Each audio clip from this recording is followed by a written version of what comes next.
So let's talk about the properties of quadrilaterals. So first off, parallelogram. Parallelogram, just like its name says, is that opposite sides are parallel. So this side is parallel to that one, and this side is parallel to this one. Also, the opposite sides are congruent. So this side is equal in length to that one, and this side is equal in length to that one. Opposite angles are congruent. So this angle equals this angle. This angle equals that angle. The diagonals bisect each other. So if we were to draw diagonals across this, that means this two pieces are equal and that these two pieces are equal because they bisect or they're cut in half. Also, any pair of consecutive angles are supplementary, meaning these two angles add up to 180. These two angles add up to 180. These two angles add up to 180. And these two angles add up to 180. So any two pair that are next to each other add up to 180. And those are properties of a parallelogram. If we shift over to a rectangle has all the properties of a parallelogram by definition, because in our flow chart, remember that a parallelogram or rectangle is underneath it, so it takes on all its properties and adds on a couple more. So a rectangle has everything a parallelogram does, but it also has right angles for its corners, and the diagonals are congruent in length. So that means, since these diagonals also bisect each other, that all four of these are exactly the same length because the whole thing is the same length. This whole diagonal is equal to this whole diagonal. If we then talk about kites, kites are one that they have all properties of a parallelogram. They don't have properties of a parallelogram. They're on their own quadrilateral side. They have two disjoint pairs of consecutive sides that are congruent. So in other words, these top sides are congruent and these bottom sides are congruent to each other.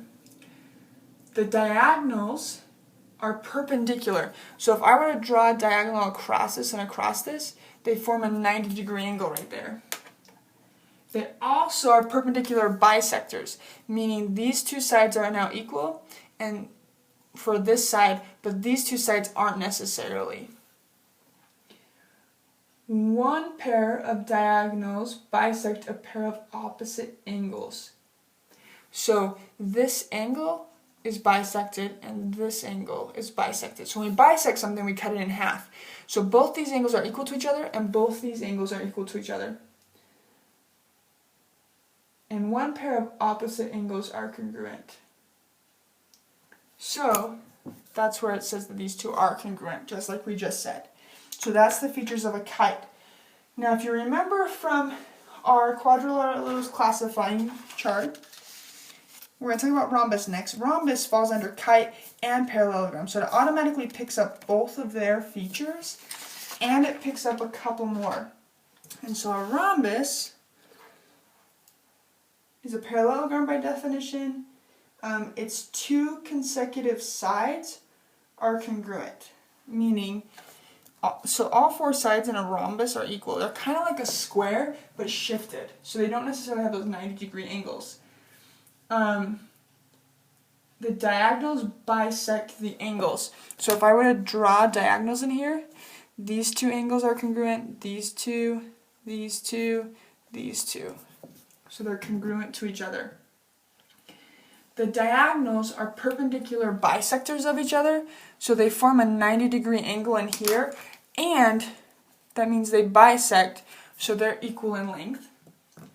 And the diagonals divide the rhombus into four congruent triangles. So this triangle is congruent to this triangle, which is congruent to this triangle, which is congruent to this triangle.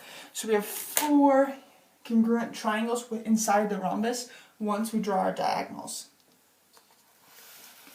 If we go down to a square by definition takes on the features of both of these, the rhombus, the rectangle, all to the square.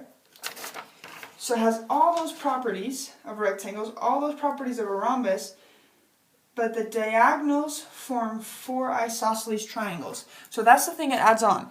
So the new thing it adds on from all the others is that this is an isosceles triangle because these two sides are the same. These two sides are the same, so an isosceles. These two, so it's an isosceles. These two, so it's an isosceles. So since all those pieces are the same, we have 4 isosceles triangles within a square. And it has the features of a rectangle, like 90-degree angles, parallel sides. It has the features of a rhombus. And so it has, as you go down the classification chart, each thing under it takes on the properties above it, and then a couple more, which makes it its own special class. Lastly, a trapezoid, which is its own type of quadrilateral. The legs are congruent by definition, so that means these two sides are congruent. The bases are parallel, so this one is parallel to this guy. The lower base angles are congruent, so this angle is congruent to this angle. The upper base angles are congruent, so this angle is congruent to this angle. And the diagonals are congruent, so this diagonal is equal to this whole diagonal. Sorry, badly drawn diagonal. So the whole thing is equal to this whole thing. And any lower base angle is supplementary to any upper base angle. So if I were to take one of these and add it to one of these, they add up to 180. They add up to 180.